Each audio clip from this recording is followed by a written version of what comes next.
V D Satheesan സർക്കാർ Marxist പാർട്ടിയുടെയും ജമാഅത്തെ ഇസ്ലാമിയുടെയും നിർദ്ദേശങ്ങൾക്ക് വഴങ്ങിക്കൊണ്ടാണ്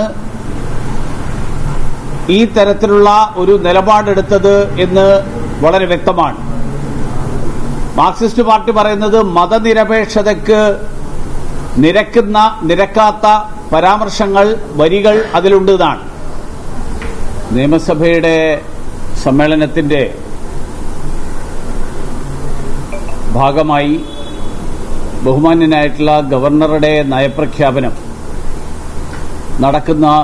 നടന്ന ദിവസം എന്നുള്ള നിലയിൽ ഗവർണർ പങ്കെടുക്കുന്ന പരിപാടികളിൽ ദേശീയ ഗീതം പൂർണ്ണമായിട്ട് ആലപിക്കുക എന്നുള്ള നിർദ്ദേശം, ആ നിർദ്ദേശം ഇന്ന് പരിപൂർണമായും ലംഘിക്കപ്പെട്ടു.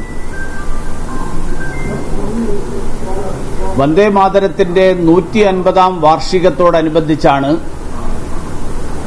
ഈ നിർദ്ദേശം കേന്ദ്ര സർക്കാർ എല്ലാ സംസ്ഥാനങ്ങളിലും രാഷ്ട്രപതി, ഉപരാഷ്ട്രപതി, ഗവർണർ എന്നീ ഭരണഘടനാപരമായിട്ടുള്ള ചുമതലകൾ വഹിക്കുന്നവർ പങ്കെടുക്കുന്ന പരിപാടികളിൽ വന്ദേ മാതരം അതിന്റെ പൂർണ്ണ രൂപത്തിൽ ആലപിക്കുക എന്നുള്ള തീരുമാനം പ്രഖ്യാപിക്കപ്പെട്ടത്. വാസ്തവത്തിൽ ഇന്നത്തെ കേരള നിയമസഭയുടെ ഈ നടപടി ലോക്ഭവനെയും ഗവർണറെയും അതോടൊപ്പം ദേശീയ ഗീതത്തെയും അതിനോടും അനാദരവ് കാണിക്കുന്ന നടപടിയായി. വി ഡി സതീശൻ സർക്കാർ മാർക്സിസ്റ്റ് പാർട്ടിയുടെയും ജമാഅത്തെ ഇസ്ലാമിയുടെയും നിർദ്ദേശങ്ങൾക്ക് വഴങ്ങിക്കൊണ്ടാണ് ഈ തരത്തിലുള്ള ഒരു നിലപാടെടുത്തത് എന്ന് വളരെ വ്യക്തമാണ്. മാർക്സിസ്റ്റ് പാർട്ടി പറയുന്നത് മതനിരപേക്ഷതയ്ക്ക് നിരക്കാത്ത പരാമർശങ്ങൾ, വരികൾ അതിലുണ്ടെന്നാണ്.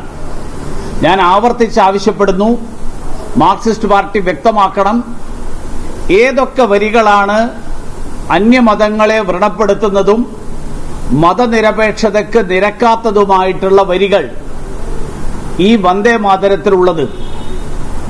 1896 വന്ദേ മാതരം കോൺഗ്രസിന്റെ ദേശീയ സമ്മേളനത്തിൽ, AICC സമ്മേളനത്തിൽ ആദ്യമായിട്ട് പൂർണ്ണ രൂപത്തിൽ ആലപിച്ചുകൊണ്ട് അതിന് തുടക്കം കുറിക്കപ്പെട്ടത്. അതിനുശേഷം എന്നു മുതലാണ് കോൺഗ്രസിന് വന്ദേ മാതരം മതനിരപേക്ഷതയ്ക്ക് യോജിക്കുന്നതല്ല എന്ന് തോന്നിത്തുടങ്ങിയത്? എന്തുകൊണ്ടാണ് കോൺഗ്രസ് ഇപ്പോ ഇങ്ങനെയൊരു നിലപാടിലേക്ക് എത്തിയിട്ടുള്ളത്? ഇതാണ് എനിക്ക് ചോദിക്കാനുള്ള ഒരു കാര്യം. രണ്ടാമത്തെ കാര്യം, ഇന്നത്തെ ബഹുമാന്യനായിട്ടുള്ള ഗവർണറുടെ നയപ്രഖ്യാപന പ്രസംഗത്തിൽ സർക്കാരിന്റെ നിലപാടുകൾ വിശദീകരിച്ചു. സർക്കാരിന്റെ നിലപാടുകൾ വിശദീകരിക്കുന്നതിന്റെ ഭാഗമായിട്ട് ആദ്യ ഭാഗത്ത് തന്നെ 10ാമത്തെ ഖണ്ഡികയിൽ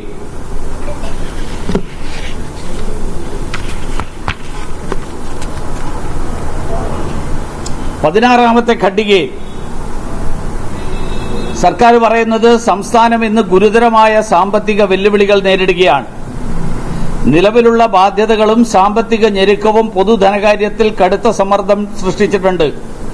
ഈ യാഥാർത്ഥ്യങ്ങളെ സത്യസന്ധതയോടും ഉത്തരവാദിത്വത്തോടും കൂടി എന്റെ സർക്കാർ നേരിടും. ഇത് പറഞ്ഞതിന് ശേഷം സർക്കാർ പ്രഖ്യാപിച്ചിട്ടുള്ള കാര്യങ്ങൾ, ധാരാളം പ്രഖ്യാപനങ്ങൾ നടത്തിയിട്ടുണ്ട്. യാഥാർത്ഥ്യ ബോധവുമായിട്ട് ഒരു തരത്തിലും നിരക്കാത്ത പ്രഖ്യാപനങ്ങളാണ് നടത്തിയിട്ടുള്ളത്. ഖജനാവിൽ പൂച്ച പെറ്റ് കിടക്കുന്നു എന്നാണ് നമ്മുടെ നിലവിലുള്ള മുഖ്യമന്ത്രി ശ്രീമാൻ വി ഡി സതീശൻ പ്രതിപക്ഷത്തിരുന്നപ്പോൾ ആവർത്തിച്ച് പറഞ്ഞിരുന്നത്. ആ പൂച്ച പെറ്റ് കിടക്കുന്ന ഖജനാവിനെ ഉപയോഗിച്ചുകൊണ്ടാണോ ഈ പറഞ്ഞ സ്വപ്ന പദ്ധതികൾ?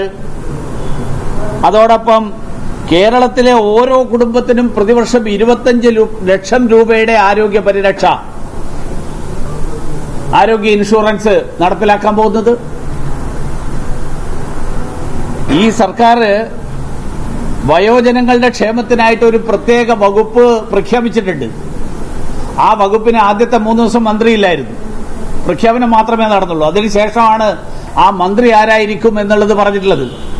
പക്ഷേ കേന്ദ്ര സർക്കാർ നരേന്ദ്രമോദിയുടെ നേതൃത്വത്തിൽ 70 വയസ്സ് കഴിഞ്ഞ ആളുകൾക്ക് സൗജന്യമായിട്ടുള്ള ചികിത്സ മറ്റെല്ലാ മാനദണ്ഡങ്ങളും മാറ്റിവെച്ചുകൊണ്ട് സൗജന്യമായിട്ടുള്ള ചികിത്സ എന്നുള്ള പ്രഖ്യാപനം നടത്തി. അത് നടപ്പാക്കാത്ത സംസ്ഥാനമാണ് കേരളം പിണറായി വിജയന്റെ നേതൃത്വത്തിൽ. ഏറ്റവും ചുരുങ്ങിയത് ഈ വയോജന ക്ഷേമത്തിന് വേണ്ടിയിട്ട് ഒരു പ്രത്യേക വകുപ്പ് രൂപീകരിച്ച സാഹചര്യത്തിൽ ആ പദ്ധതിയെങ്കിലും കേരളം നടപ്പിലാക്കുമെന്ന് പറയാൻ ഈ നയപ്രഖ്യാപനത്തിൽ സമയം കണ്ടെത്തിയില്ല സർക്കാർ. മാത്രമല്ല, ഈ കഴിഞ്ഞ 10 വർഷക്കാലത്തെ പിണറായി വിജയൻ സർക്കാരിന്റെ കാലത്ത് ഉയർന്നു വന്നിട്ടുള്ള 2 വലിയ വിഷയങ്ങൾ കേരളത്തിലെ ജനങ്ങളുടെ മുഴുവൻ തന്നെ, പ്രത്യേകിച്ച് വിശ്വാസികളുടെ മുഴുവൻ തന്നെ വികാരങ്ങൾ വ്രണപ്പെടുത്തിയിട്ടുള്ള വിഷയമാണ് ശബരിമലയിലെ സ്വർണ്ണക്കൊള്ള. ആ സ്വർണ്ണക്കൊള്ളയുടെ വിഷയത്തിൽ സർക്കാരിന്റെ നിലപാടെന്താണ്? പരാമർശിക്കുന്നില്ല.